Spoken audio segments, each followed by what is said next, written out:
C'est un personnage qui tient dans le temps. Je pense que quand il a été coureur, il a marqué de sa présence. Il a été très fort. Il est tombé parfois sur des plus costauds que lui, avec Merckx, avec Anquetil. Et puis, il a eu une durée de compétition qui était exceptionnelle. Mais maintenant, je crois que tout a été dit sur moi, à peu près. Peut-être quelques téléspectateurs encore ne savent pas tout. Peut-être vont-ils l'apprendre au cours de cette émission.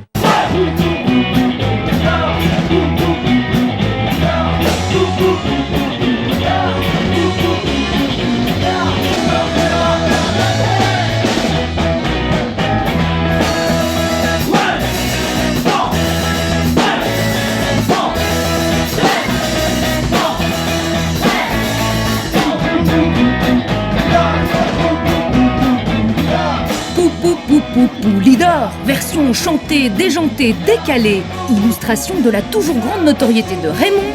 Ces jeunes rockers picards ont même baptisé leur groupe les Poulidors. Si je vous dis Raymond Poulidor, qu'est-ce que ça évoque pour vous, s'il vous plaît? Un personnage sain, une jolie image d'enfance, voilà. Un coureur cycliste. Voilà, c'est ça. Ouais, c'est Poupou. Parce que Raymond Poulidor était un petit gars gentil. Il fallait lui rentrer dans le lard. Quelque chose qu'on ne voit plus aujourd'hui, quelque chose d'assez équilibré, quelque chose de... Voilà, un personnage attachant. Cette bonhomie, cette gentillesse, Raymond Poulidor l'a développée tout au long de son enfance paysanne. Ses parents, des gens de la terre, l'ont habitué à travailler dans des conditions difficiles. Ils lui ont transmis la force de résister au froid, aux intempéries, à la canicule. Une endurance qu'il conservera tout au long de sa carrière. J'ai toujours vécu toute mon enfance, c'est passé en Creuse. Ma tendre enfance, mais c'est la Creuse et c'est la Haute-Vienne, j'ai toujours été là. Alors on a tendance à dire c'est le plus beau pays.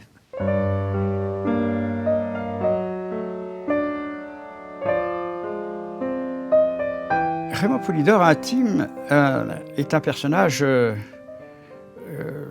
qui est simple, dans le fond, qui n'a jamais été très compliqué, qui prend la vie comme elle est. Vous savez, il vient quand même d'une famille très humble, très très humble. Et il a eu beaucoup de difficultés, je dirais presque à s'imposer, non seulement parce qu'il n'était pas dénué de classe, Raymond, mais il arrive un peu plus tard dans le professionnalisme parce qu'il y a eu la guerre d'Algérie. Il a été presque une trentaine de mois en Algérie. Donc il revient, il est un peu brisé, il s'est empâté, il faut tout refaire. Et il le refait, il prend tout cela avec humilité. C'était la campagne, c'était les oiseaux, c'était les routes ombragées, c'était merveilleux, on ne peut pas trouver mieux.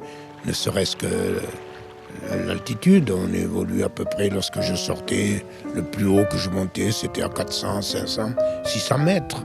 Et la Saint-Léonard est à peu près à 200 mètres. Quoi. Sur les pentes des monts du Limousin, le jeune Raymond est reconnu comme le meilleur cycliste amateur de la région. Mais lorsqu'il devient professionnel et qu'il s'éloigne de son pays, le futur champion a du vague à l'âme. C'était surtout mes premières années de coureur cycliste. J'avais un peu le mal du pays. Alors j'étais rêveur. Lorsque j'arrivais à une course à étape de 3 ou 4 jours, je me laissais toujours piéger. Parce que je pensais que j'avais laissé mon chez-moi, ma campagne et autres, que j'étais ailleurs. Alors j'étais rêveur. Moi je me souviens, je ne sais pas si c'est la chance, j'ai eu une vie, j'ai pas été malheureux dans ma jeunesse, mais une vie très rude, une vie de la campagne. Et lorsque je suis passé coureur cycliste, pour moi ça a été facile. Ça a été facile, j'avais le masseur, je mangeais bien, j'ai été douché et tout, on s'occupait de mon vélo, c'était merveilleux. C'est un Mioletou. C'est quelqu'un de chez nous. Tout, à quoi hein? Un Mioletou. Et c'est comme ça qu'on appelle les habitants de Saint-Léonard-de-Noblin. Il a gagné le Tour d'Espagne, le Midi, Paris-Nice, le Paris, le Dauphiné, le championnat de France, la Flèche Wallonne, Milan-San Remo, la Vuelta, Monsieur Raymond Poulidor.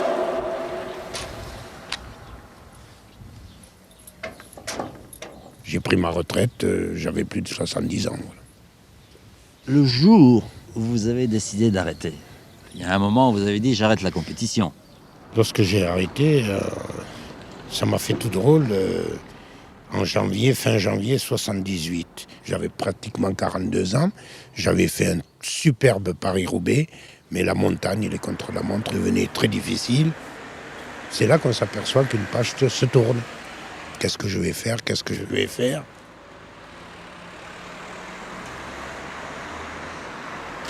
Il avait envie d'être un sportif. Il voulait être boxeur. Après, il a été coureur cycliste. Il avait cette niaque-là. Et je crois qu'il a réalisé aussi son rêve. Je ne sais pas s'il le dit, mais il a réalisé son rêve. J'avais de la chance d'être doué pour faire du vélo. J'avais de la chance d'être en très bonne santé. Je sortais d'un milieu, je dirais pas d'un milieu malheureux, mais d'un milieu de paysans où on ne connaissait pas ce que c'était le confort. Puis du jour au lendemain, j'ai côtoyé la grande sphère. Je me suis laissé vivre. Pour moi, j'étais heureux. La victoire m'importait peu. Les victoires lui importaient peu, mais il en a tout de même remporté 189. 189 victoires avec lesquelles il a bâti l'un des plus beaux palmarès du cyclisme français. Un palmarès qui ne lui a d'ailleurs pas tourné la tête. Il affectionne toujours le contact avec ses anciens admirateurs qui invariablement lui reparlent du passé. Jean-Paul Olivier, qui le suit depuis toujours, raconte comment Poulidor a rencontré Antonin Magne, son futur manager. Tout vient tout seul. Un jour, il se trouve à Péral-Château dans un critérium, il prend un tour à tout le monde. Et là, il était inconnu, totalement inconnu, sauf ceux de la Creuse, ceux de la Haute-Vienne, ceux du Creuset, de son Creuset. Et Bernard Gauthier, qui était un ténor à l'époque, qui était champion de France, 4 fois vainqueur de Bordeaux-Paris, téléphone tout de suite à Antonin Magne en lui disant « Antonin, je viens de voir un gars là, il faut tout de suite le prendre. N'hésitez pas un seul instant. » On parle toujours de moi. Pourquoi on parle de moi? Parce qu'on me présente comme le coureur qui n'a jamais gagné de course. Heureusement pour moi, j'en ai gagné, et de très importantes, et de nombreuses. Alors ce maillot jaune, cette couleur jaune, ça ne vous agace pas un peu? Ben, non, ça ne m'agace pas, puisque si vous êtes là aujourd'hui, c'est peut-être grâce à ça. Puisqu'il faut savoir que j'ai fait deuxième derrière 3 générations différentes. En 64, on se rappelle toujours du duel avec Anquetil, et 10 ans après, j'ai eu pratiquement le même duel avec Merckx. J'ai failli battre, bon, c'était des petits champions. C'est certainement les plus grands champions que le cyclisme ait connus. Et j'ai fait deuxième derrière ces 2 coureurs d'exception. Tristan Courbet est là pour le féliciter et pour féliciter aussi Plancart et Poulidor, second et troisième, qui ont eux aussi... Quand vous étiez second oui. Et que Anquetil était sur le podium, qu'est-ce que vous ressentiez à ce moment-là? Ah, ben je ressentais, je dis tiens, un jour je serai certainement à sa place. Ma grande fierté, c'est d'avoir battu Anquetil contre la montre. Anquetil qui était considéré comme un des plus grands rouleurs dans cet exercice. C'était un homme qui calculait, il gagnait d'1 seconde, ça lui suffisait. Et puis quel champion, quel homme extraordinaire. Anquetil il était pratiquement inclassable, à tout point de vue. Alors souvent on me posait la question, alors, encore battu? J'ai dit oui, mais par qui?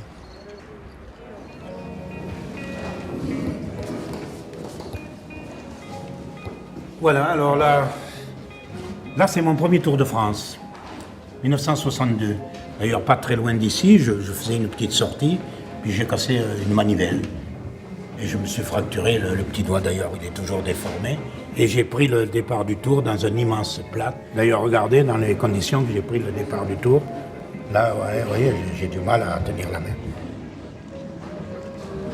Ben là, c'est l'arrivée du Puy-de-Dôme.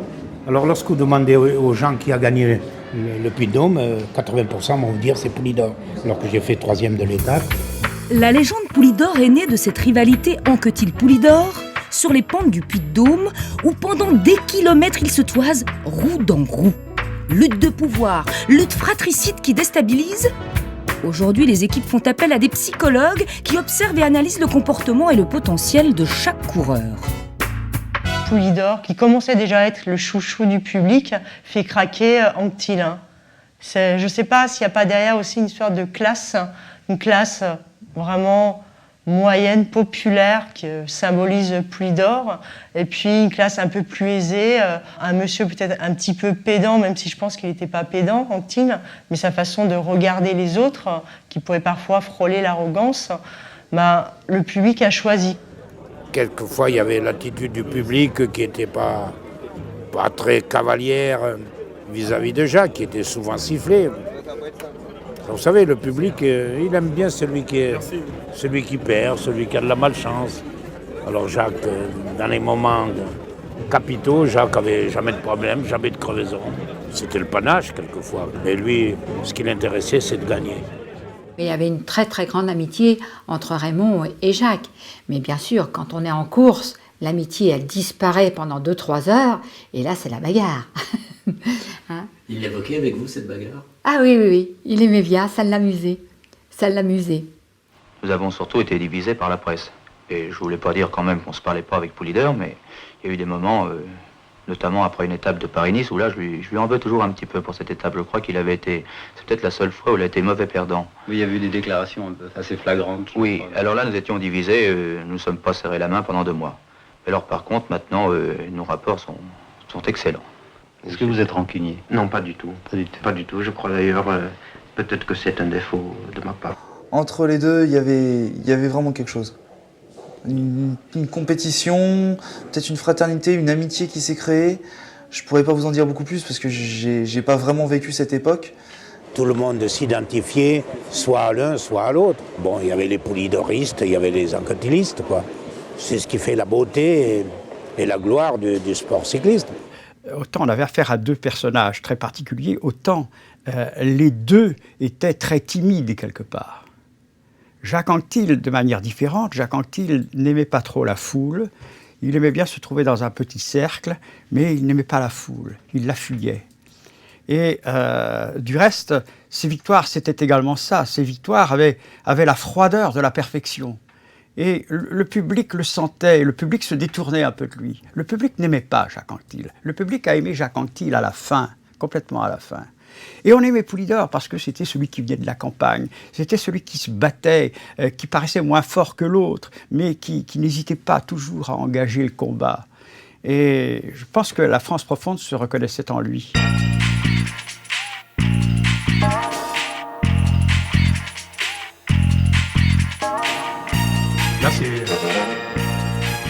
Là, c'est certainement un de mes plus mauvais souvenirs. Après les côtes, les descentes.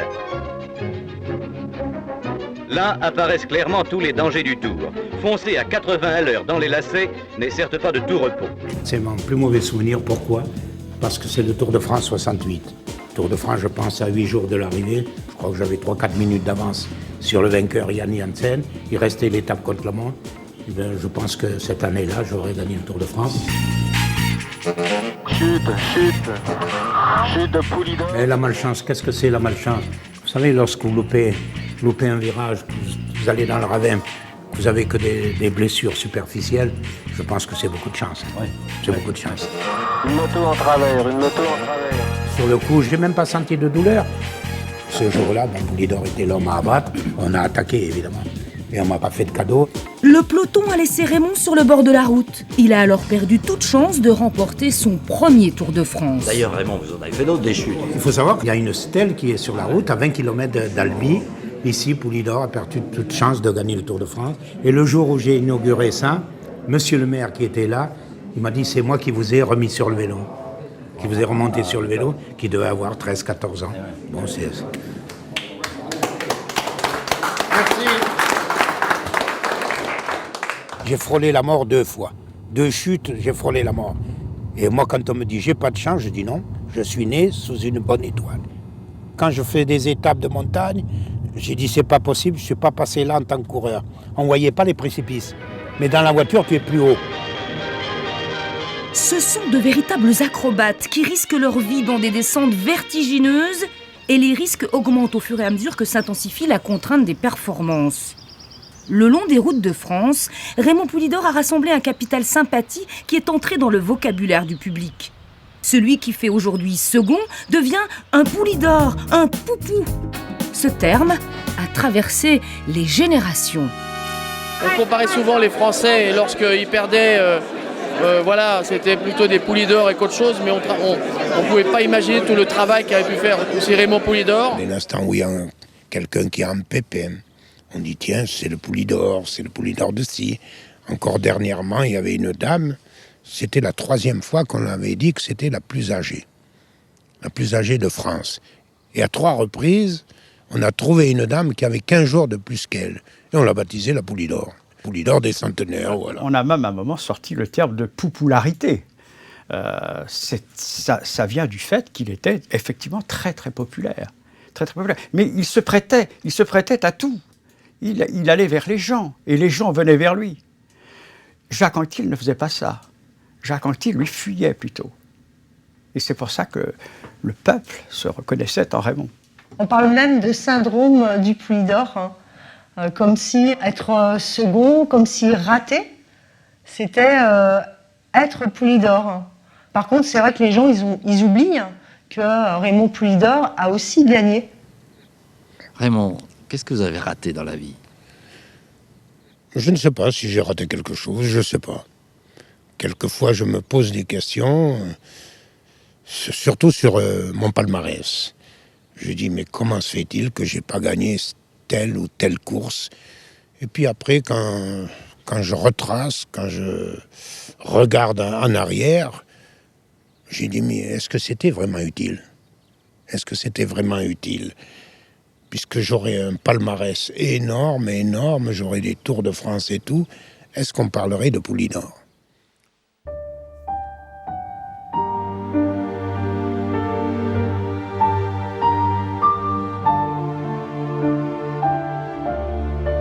Raymond Poulidor a définitivement quitté le peloton en décembre 1977. Il pourrait couler une retraite radieuse en Limousin, dans la tranquille cité médiévale de Saint-Léonard de Noblat. Mais l'appel des routes de France est plus fort, alors il sillonne le pays à la rencontre de ses admirateurs. Signature d'autographes, animation de centres commerciaux. Chers clients, nous vous informons de la présence exceptionnelle de M. Raymond Poulidor dans notre magasin aujourd'hui et demain. Nous vous invitons à venir le rencontrer pour dédicacer ses livres. Vous étiez mon coureur préféré. Oh ben ça alors. Ah, c'est bien de trouver une supportrice, hein, enfin. Ah oui, ça vraiment. J'ai eu de la chance, je dis oui, beaucoup de chance, d'avoir comme directeur sportif Antonin Magne. Il a dit, vous savez, monsieur Poulidor, vous allez faire une carrière de coureur cycliste, mais ne cherchez pas à gagner à tout prix. Lorsque vous arrêterez le vélo, c'est là que la vie commence. Bonjour. Bonjour madame. Dites-moi tout. C'est resté un jeune homme. Ah oui, tu parles. Un jeune homme, oui. Un jeune homme de 75 ans. Je me rappelle avec Jacques, la fameuse montée, là. Ouais. Vous auriez dû gagner le tour, là. Vous n'étiez pas assez niaqueux. Dis non, si vous m'agressez comme ça, dis non. Et c'est vrai ce que je dis, en plus. C'est pas que j'aimais pas Jacques Anquetil. Ben oui, mais c'est vrai. Mais bon. C'est le sport. Qu'est-ce que vous voulez, c'est comme ça. Hein. Il vous a bluffé, là. Non, il m'a pas bluffé. Si. On était cuits tous les deux. Hein. Ah bon, d'accord. Ah, moi j'étais pour Anquetil, mon frère était pour Poulidor. Oh, chacun son truc, hein. Ben, bien sûr. Patience, indulgence, résignation. L'après-carrière de Raymond Poulidor correspond à l'image du personnage, avec ce besoin vital de reconnaissance. Toujours disponible et d'humeur égale, il passe des journées entières devant une table couverte de ses exploits, où il fait preuve, comme sur les pentes d'un grand col, de résistance, d'endurance et d'un certain détachement. On a l'impression que les gens ont besoin de se confier à vous. Ah ben il y en a qui me racontent leur vie. Hein. Ah, il y en a qui ont besoin.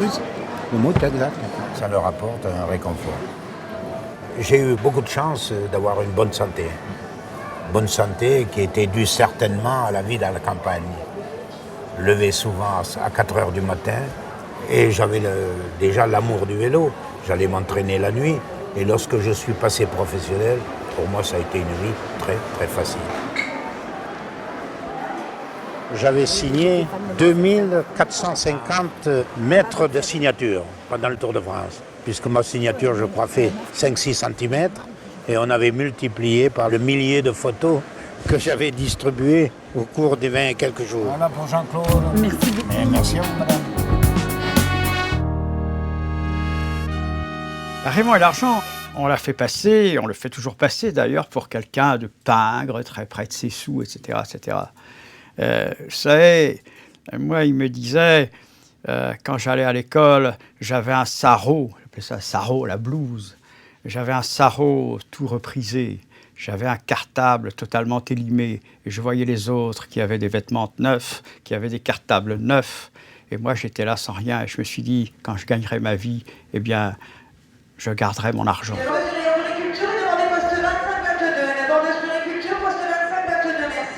De toute façon, c'est une question de pognon et tout. Hein.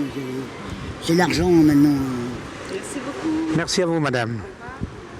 La petite barre. Eh oui, je fais des petites barres, puisque mon éditeur, il me téléphone. Est-ce que ça marche? Est-ce que ça marche? Alors je tiens la comptabilité. 1, 2, 3, 4, 2, 4, 6, 8, 10, 80, 90. Et Raymond, c'est une affaire qui marche, là on est en plein réassort. Là. Ah oui, oui, on a mis un peu de réserve. Ah mais ça part, hein. Si je m'emmerdais, je serais pas là. Je ne suis pas obligé aussi. Ça me rapporte un peu d'argent, mais c'est pas un besoin comme si j'avais que ça, que je sois obligé. Parce qu'il ne faut pas se voiler la face. Maintenant, les sportifs, surtout les sportifs de haut niveau, sont très très bien payés. Celui qui est intelligent, qui sait un peu se débrouiller et tout, 7-8 ans de carrière au plus haut niveau, il peut voir venir. Maintenant, c'est des budgets énormes. Il suffit de regarder le staff d'une équipe maintenant. Il y a je ne sais pas combien il y a de voitures, il y a un super Pullman, le car et tout, où il y a les douches à l'intérieur, il y a pratiquement une salle de cinéma. Maintenant, les gens, ils sont payés pratiquement à la minute de télévision. Ils n'ont pas besoin de gagner. Le patron qui les regarde, vous avez passé tant de minutes à la télé, ils sont payés tant. L'argent peut être un moteur à un moment, mais il n'est pas suffisant. Parce qu'avoir simplement une motivation extrinsèque, ça ne permet pas de durer dans le temps. Il faut vraiment aimer le vélo, il faut vraiment aimer l'effort.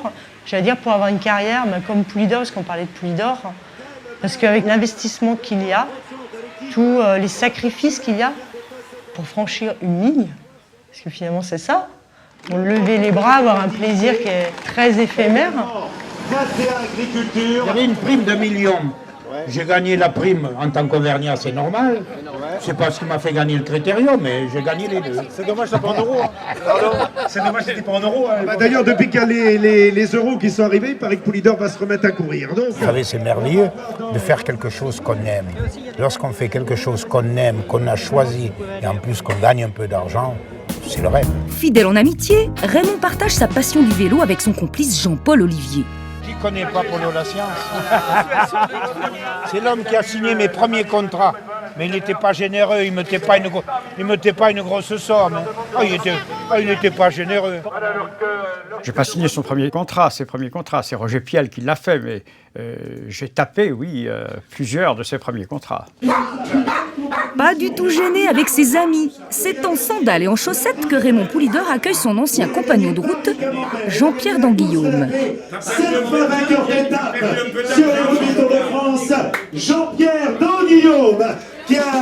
Voilà, Jean-Pierre d'Anguillaume. Tous ces anciens champions consacrent une partie de leur temps à de belles causes.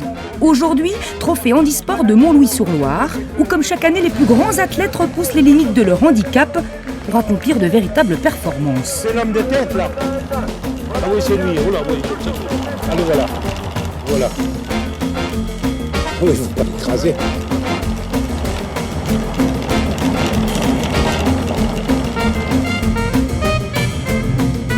Oui, c'est des accidents. Je crois que c'est un accident de moto. Attention, Madio, laisse-nous passer, on est les leaders. Alors, regarde le gars là, dis donc, c'est terrible. Ah, de ce courage, et regarde celui-là.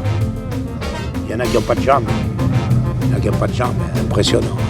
Il fait une étape de montagne, là. C'est une étape de montagne qu'il fait, le mec, là. Regarde, il n'a pas de bassin, rien.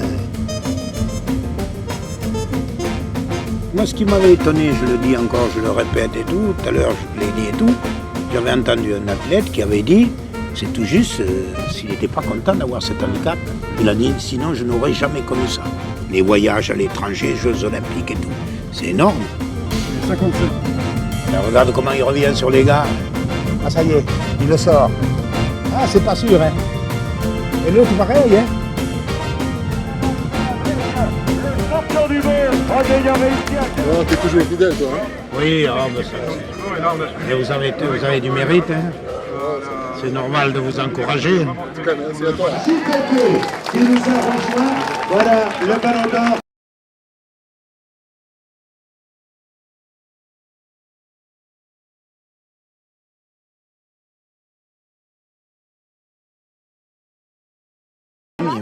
Lui, il est handicapé depuis pratiquement l'âge de 20 ans, puisqu'il avait fait la guerre d'Algérie, nous sommes à peu près du même âge, et il avait reçu une balle dans la colonne vertébrale, et qu'il a rendu infirme. Et je vous assure que c'est un homme fabuleux. Quel est le souvenir que vous conservez de votre service militaire, justement, à cette époque? Moi, j'ai eu de la chance déjà de revenir en bonne santé. J'ai fait le Djebel. Ma chance a été j'étais chauffeur à la Légion. Dans le camion, j'avais 22 personnes. Et des fois, je regardais. Je dis, tiens, mais il n'est pas là, un tel, il n'est pas là, un tel. Puisqu'on lit quand même des amitiés. Et il manquait une ou deux personnes. Ils disaient non. Ils se sont fait tuer, puisqu'ils allaient déloger ce qu'on appelait les Fellous, les Félagas. Autre valeur qui lui est propre, la transmission. Depuis quelques années, Raymond Poulidor ne monte plus sur un vélo. Son énergie n'est pas éternellement renouvelable. Alors il transmet aux jeunes générations cette volonté qui lui a permis d'atteindre des sommets. Il retrouve alors ses réflexes d'ancien champion pour conseiller, soutenir et tenter de guider les jeunes. Mais l'ancien n'est pas toujours écouté. J'étais avec Raymond Poulidor là tout à l'heure, qui encensait les jeunes coureurs, les coureurs de votre génération. Qu'est-ce que vous pensez du personnage? De Raymond Poulidor? Oui, c'est pas ma génération. Je ne sais pas. Poulidor, c'était quelqu'un. C'est un nom qui me dit quelque chose. Je sais pas pourquoi ça m'évoque un hippodrome. Je sais pas pourquoi. Poulidor, c'est le cheval, mais sinon c'est tout. Y a pas un cheval Poulidor, un truc comme ça, non? C'est de la gastronomie, ça, c'est ça? Ouais, je pédale, ouais. Mais Raymond Poulidor, mais si c'est un vélo, non? Si vous me parlez d'un boxeur, oui. Mais un cycliste, non. C'est vrai que tout ce qui est du passé, j'y prête pas spécialement attention. Il a écrit des pages fortes du cyclisme. Ça a été un des grands coureurs de sa génération. Maintenant, je respecte le personnage sans spécialement avoir une adulation particulière. Les coureurs viennent de temps en temps le voir, les jeunes coureurs, lui demandent quelques conseils, mais maintenant, ça se fait un petit peu moins, parce que Raymond est né quand même en 1936, et il a connu plusieurs strates dans le cyclisme, plusieurs périodes, plusieurs évolutions et révolutions, si bien que maintenant, vous savez, il passe pour le cacique, donc c'est la statue du commandeur.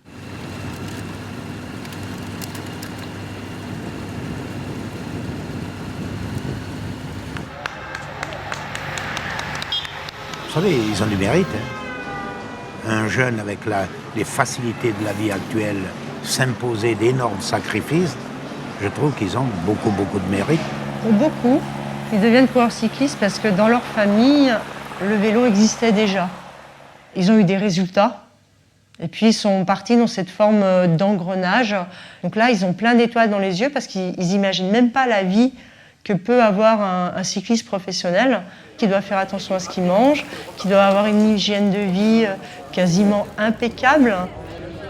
Le métier en lui-même est difficile, c'est énormément de jours partis et beaucoup de sacrifices.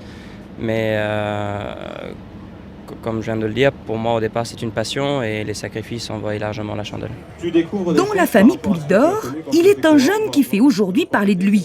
Mathieu Van Der Poel, petit-fils de Raymond, qui a seulement 18 ans, accumule des titres impressionnants. C'est un petit phénomène. Je ne sais pas où il va aller. Coupe d'Europe, Coupe du Monde, champion du monde de cyclocross, et puis il gagne toutes les courses sur route.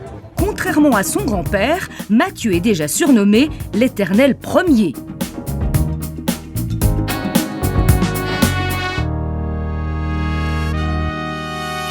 À l'époque de Poulidor, la législation antidopage n'en était qu'à ses tout débuts. D'ailleurs, c'était mal vécu par certains coureurs. Lui, Poulidor, ça ne l'inquiétait pas. Je crois que c'était 66, oui. Je me souviens, c'était à Bordeaux. Et puis on avait dit, il y a des policiers qui se baladent là, ils veulent éventuellement fouiller les valises et tout. Et on ne voyait pas de coureurs. Tous les coureurs, je ne sais pas si c'était caché ou quoi.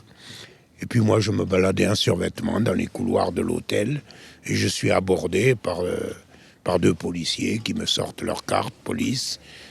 Est-ce que vous faites le Tour de France? Ils ne connaissaient pas Poulidor. Ils me disent, vous êtes coureur? J'ai dit oui. J'ai dit, on peut vous suivre dans votre chambre pour voir votre valise. Voilà, ils m'ont contrôlé, ils ont contrôlé la valise, ils m'ont fait des tests urinaires et tout. Et puis moi, j'ai pris ça un peu à la rigolade. Ah, c'était les premiers. Mais c'était pas la fédération, c'était la police. Récemment, j'ai lu, ou du moins relu, un ouvrage écrit par Jean Bobet sur son frère Louison, qui a gagné le Tour de France en 1953, 1954 et 1955. Mettez bien qu'il n'avait pas le mordant. Et Jean Bobet envisage le problème du dopage. Il dit en premier lieu, c'est une tricherie, c'est un désastre chez les amateurs, parce qu'ils prennent n'importe quoi. Chez les professionnels, il écrivait en 1958, c'est difficile à interdire, car ça repose sur le libre arbitre de chacun. Ce qui laisse entendre que dans le cyclisme professionnel, par le passé, la pratique existait. Le dopage, il s'en est toujours méfié. Il a eu quelques tentations à un certain moment. Je me rappelle quand j'étais chez Roger Piel, il disait oui, mais enfin, je vois les autres qui prennent ceci, qui prennent cela, etc. Alors il disait non, c'est de la foutaise, c'est tout ça. Je pense qu'il n'y a guère touché. Il n'y a pas touché.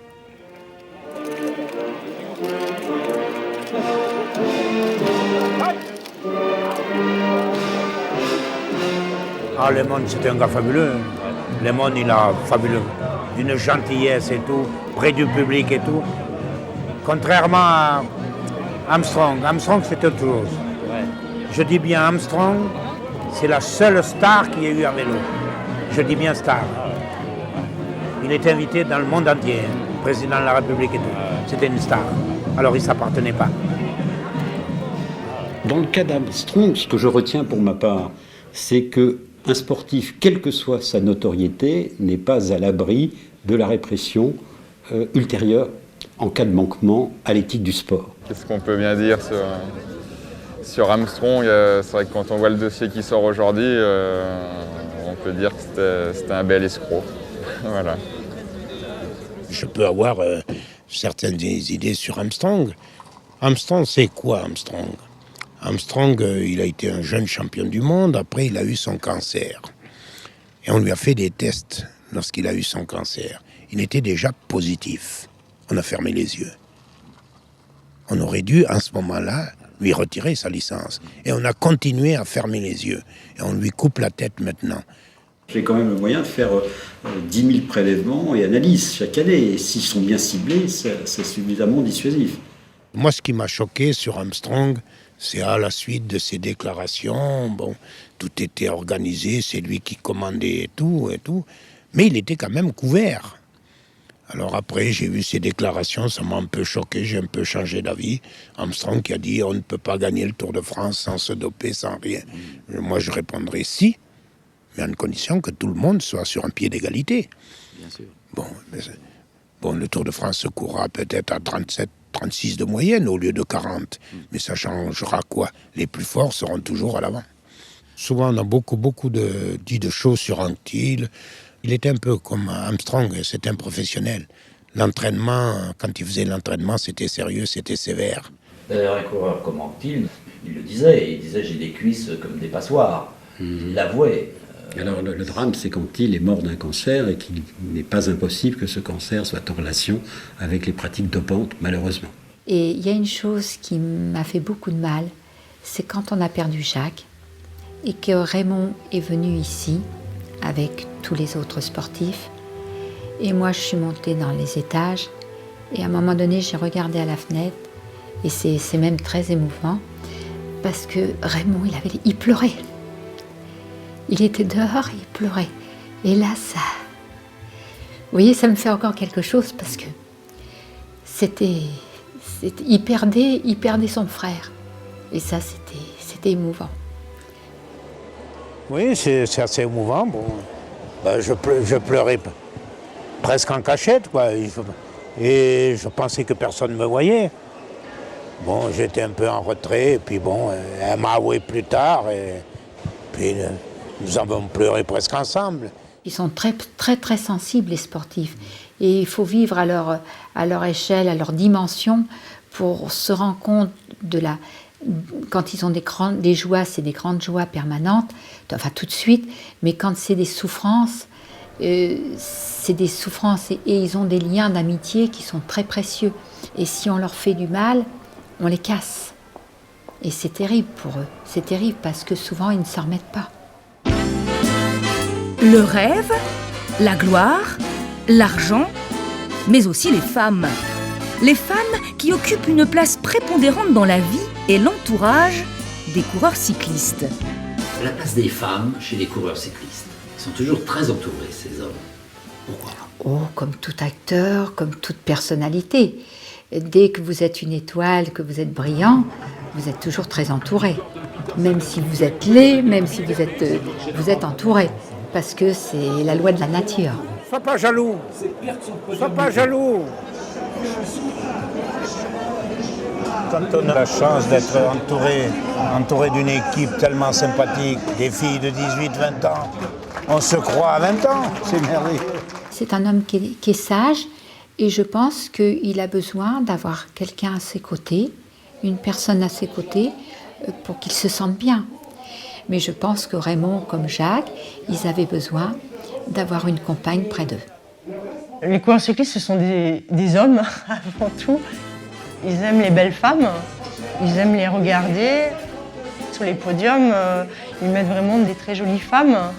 Ils aiment donner leurs fleurs du vainqueur à la femme. La femme, c'est aussi une forme de trophée pour ces sportifs. Mais après, il y a aussi beaucoup de respect de la part des coureurs qui apprécient aussi la femme un peu maman. Ça vous gêne pas de le voir adulé comme ça par d'autres dames, par Non, je suis très... Non, pas du tout. Non, absolument pas. Heureusement, parce que ça serait pas vivable. Il est coléreux des fois? Il est très très calme, mais le jour où il est coléreux, croyez-moi qu'il faut pas être à côté. Il est très très très très très nerveux à ce moment-là. Mes lunettes, je les ai pas laissées dans la voiture, les deux paires. Eh oui, mais l'autre, puisque je les trouve pas. Je pense que je les ai laissés là-bas. Les capacités physiques de Raymond Poulidor lui permettaient d'accomplir des exploits extraordinaires, mais il a certainement manqué de vice et de malice face à ses concurrents. Il se considérait d'ailleurs comme un doux rêveur, un contemplatif. Aujourd'hui, il revendique volontiers ce trait de caractère. Moi, j'ai jamais eu trop de pression. Vous savez, j'étais pas fait comme les autres. Moi, bon, je faisais partie des favoris de la course, mais jamais je me suis trop posé la question. J'étais bien dans mon habit. La victoire, bon, si elle était là, si elle me tendait les bras, je l'acceptais avec un réel plaisir, mais jamais j'en faisais un souci majeur. Et puis c'est mes supporters, tous ces mes supporters là, vous avez vu qu'ils sont là autour de moi. Ils ne m'ont pas rendu service, vous savez. Ils m'ont toujours pardonné tout. Ils auraient dû un peu m'exciter, me siffler, quoi que ce soit. Je gagnais, ils étaient contents, je perdais, j'étais le plus fort. Alors je me laissais vivre. Sa carrière a duré, il a été longtemps professionnel, c'est parce qu'il a eu ce recul aussi sur les événements, jamais mécontent, même si nous on l'a été pour lui, il estime qu'il a eu beaucoup de chance dans sa vie. Vous croisez souvent M. Poulidor dans les rues? Oui, il vient souvent. On voit qu'il se promène, il vient faire son petit marché et tout. Il vous parle un peu, il est sympa avec vous? Oui, tout à fait, très, très gentil, très gentil. C'est quand même le patrimoine d'ici, quoi. C'est Raymond Poulidor, quoi. C'est Saint-Léonard, c'est la région, quoi. Poulidor est un patriarche heureux. Il goûte aujourd'hui au plaisir de la vie provinciale. Sa chance, être né dans un décor paisible, avoir reçu une éducation basée sur des valeurs de courage et de ténacité, avoir porté des valeurs normales. Mais attention, sous son calme souriant, Raymond est un rusé. On n'accomplit pas un tel parcours sans une force cachée. Et le bras tendu vers le ciel de son effigie érigé au centre-ville de Saint-Léonard de Noblat, symbolise toute cette résistance. C'est un signe de victoire, je sais pas. Victoire, fraternité. Puis le vélo un peu à l'abandon, c'est la retraite, quoi. Un Poulidor taillé dans du massif, quoi. Cette force, cette énergie, cette puissance, Raymond Poulidor l'aurait acquise un soir d'hiver, lorsqu'un homme se présente à la ferme de ses parents. Une visite pleine de mystères. Et pour la première fois, Raymond évoque cette anecdote. Le monsieur est venu me voir, en Creuse. J'avais 8-9 ans. Rien ne me prédisposait à un jour que je fasse parler de moi. Et ce monsieur qui devait avoir une quarantaine d'années, il a dit « Madame et Monsieur Poulidor, un jour, il y a quelqu'un de votre famille qui fera parler de vous. » Le grand regret de Raymond Poulidor, n'avoir jamais pu retrouver cet homme aux prédictions prémonitoires. Ce qui est remarquable pour moi, c'est que cette année, j'espère que la santé sera là.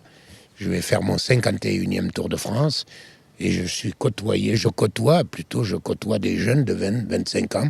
Alors je me mets à leur place. J'ai 25 ans moi aussi. Le Tour de France, quand il a été créé en 1903, on a dit ça ne marchera jamais.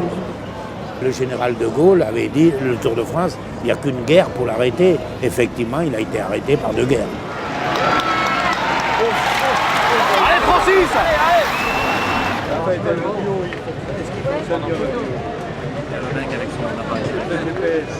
Oh, vous gardiez pas, je l'ai refait. Il n'y a plus la caméra chez nous. Voilà. Merci beaucoup. Raymond. Ça va? Ça va, hein? Au revoir. Ça va, au revoir.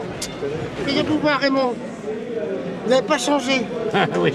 Un grand monsieur. Moi, je vois Raymond sur le Tour de France et sur toutes les grandes épreuves. C'est lui qui fait le plus d'auditions, peut-être. C'est-à-dire qu'il va avoir plus de monde autour de lui que le maillot jaune en aura et qui sera applaudi sur le podium. C'est ça, c'est un véritable phénomène de longévité. Et chaque année, malgré qu'il a arrêté le Tour depuis une trentaine d'années environ, c'est lui quand même qui signe 30 ans après le plus d'autographes. Et c'est le seul aussi qui met le prénom. Dans l'enceinte du Tour de France, Raymond Poulidor est devenu incontournable. Toujours alerte, il continue de vivre sa passion. Et c'est vêtu du maillot jaune qu'il n'a jamais porté en course, qu'il jauge avec son regard de spécialiste les échappées des Champs-Élysées. Mais très vite, l'infernale cadence des signatures d'autographes le rattrape. Ah. Dis-moi tout, à quel nom? Les autres coureurs, on ne va pas citer de nom, mais on met pas, non, même il m'appelle Jean-François, mais non, on ne met pas le prénom. Et Raymond, il parle le temps de mettre pour Christian, pour Grégory, etc. etc. Enfin, ça prouve tout, quoi. Ça veut dire qu'il est resté tel qu'il est, dans ses racines, dans son terroir. C'est un humaniste. Et c'est un homme, contrairement à ce qu'on peut penser, c'est un homme généreux. On va mettre fin à une légende, parce qu'on le traite parfois un petit peu mesquin. Non, pas du tout. C'est un homme très généreux. Et puis je vais vous dévoiler une de ses passions, j'espère que vous la connaissez aussi, c'est le poker. Parce que vous savez qu'il mène alors le poker et il fait un tandem magnifique avec l'ancienne lanterne rouge du Tour de France, Gégène Le Tendre. D'ailleurs, on me l'a beaucoup reproché. On m'avait dit « Ah, si tu étais autant agressif et autant méchant que lorsque tu joues aux cartes, tu aurais gagné beaucoup plus de courses. » Bon, mais on ne se refait pas. Allô, la valise? Oui, c'est pour vous. Raymond Poulidor est populaire, mais pas du tout people et encore moins glamour. Les paillettes ne font pas partie de son monde. Il préfère la compagnie de ses vrais copains, comme Bernard Hinault, qui participe à l'organisation du Tour. Vous pensiez à lui quand vous étiez derrière lui, j'ai dit derrière lui, génération suivante. Non, moi j'ai plus penché pour Anquetil et pour Merckx. Les premiers. Les premiers. Mais ça n'empêche pas d'avoir du respect pour Raymond. C'est vrai que sur le Tour de France, il n'a pas eu la chance de pouvoir aller chercher une place de premier. Et il a toujours été, je vous dis tout de suite, hein, il est toujours tombé sur un plus costaud. C'est comme ça souvent dans la vie. Hein. Le Tour de France est une fête. Le Tour de France est une fête fabuleuse. Déjà à cette époque-là, parce que ça apportait du bonheur aux gens. Et aujourd'hui, c'est toujours la fête. C'est ça qui est fabuleux dans ce Tour de France, c'est qu'il est ouvert à tout le monde. Il n'y a pas de question de société, il n'est pas question de savoir si on est Premier ministre ou si on est une simple personne qui fait un fond de la campagne. Non, c'est ouvert à tout le monde. Et ça, c'est génial. Et c'est gratuit. C'est une banque française, partenaire de l'épreuve, qui a choisi Raymond Poulidor pour la représenter sur le Tour de France. pourquoi l'avoir choisi, parce qu'il caractérise tout ce qui apporte le Tour, avec cette popularité, cette proximité, et puis cette disponibilité, cette gentillesse, quoi. C'est Raymond. C'est un ambassadeur merveilleux qui se prête très fréquemment à l'exercice des signatures, de la présence. Les gens sont heureux de le voir, les gens sont heureux de le côtoyer, sont heureux d'échanger avec lui. Je me souviens, en 1976, mon dernier Tour de France, j'avais fait 3e. Le 3e, c'était Raymond Delille, qui était français. Et on se battait évidemment pour le podium. Et on a terminé les Champs-Élysées avec un tour contre la montre. Et j'ai fait 3e. Mais j'étais très prudent, puisque vous savez que les Champs-Élysées, lorsqu'il pleut, c'est du verglas. La première année que nous sommes arrivés ici, il pleuvait légèrement. Il y a eu énormément de chutes. Et les coureurs ont fait très attention, parce que c'était du verglas. Le spectacle va se passer ici sur les Champs-Élysées, la dernière étape, les derniers kilomètres. Mais c'est un spectacle qui se passe à 50 à l'heure. Et c'est mythique d'ailleurs, les coureurs qui terminent ici disent c'est la plus belle avenue du monde. Alors tout le monde veut gagner aux Champs-Élysées. Alors il a fini la course là, non? Oui, c'est le dernier tour.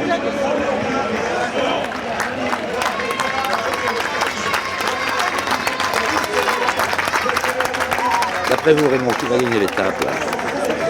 Normalement, comme Bendic, c'est le plus rapide. Pardon? C'est le plus rapide. Oh non, il est beaucoup plus rapide que nous. Il est... Ah oui. Ils sont pas loin quand même, hein? Il va se faire rattraper? Oui. Ah ben il va gagner avec 10 mètres. Il va gagner avec 10 mètres.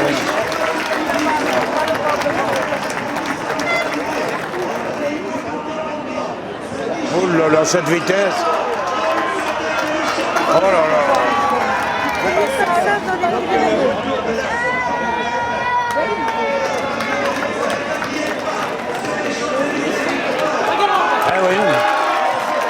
Dans le regard de Raymond défilent les sensations de ces belles années de course, avec un peu de nostalgie, de mélancolie et de vague à l'âme peut-être.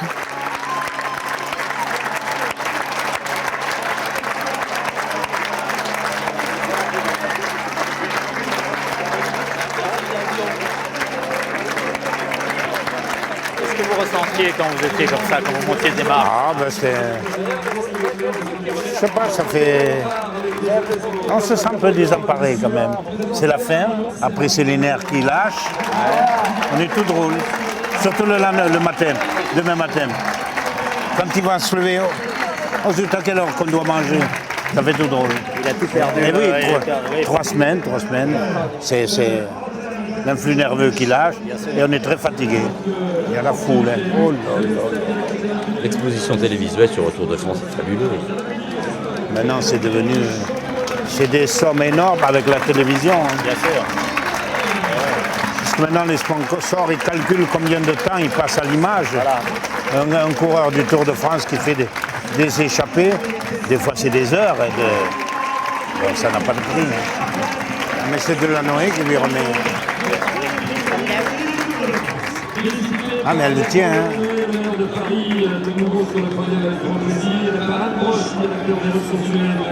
C'est dommage qu'on ne voit pas quoi. Son expression du visage. J'ai pas mes lunettes, moi. Bernard Hinault expulse un admirateur trop entreprenant, alors que retentit l'hymne national anglais.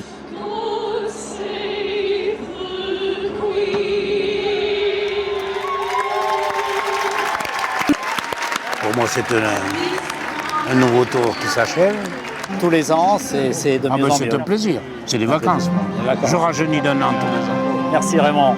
Il a gagné toujours loyalement. Il a toujours très bien fait son travail, très bien fait son métier. Il n'y a absolument rien à lui reprocher. C'est le professionnel modèle.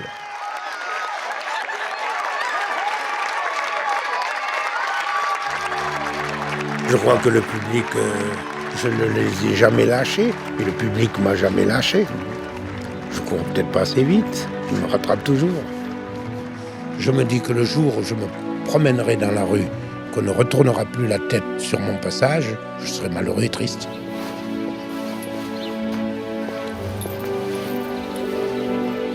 Qu'est-ce qu'on peut souhaiter à Raymond Poulidor? Oh, mais je sais pas ce qu'on peut souhaiter. Je crois que, bon, là, moi, ce que j'ai toujours dit, c'est de mourir en bonne santé, quoi.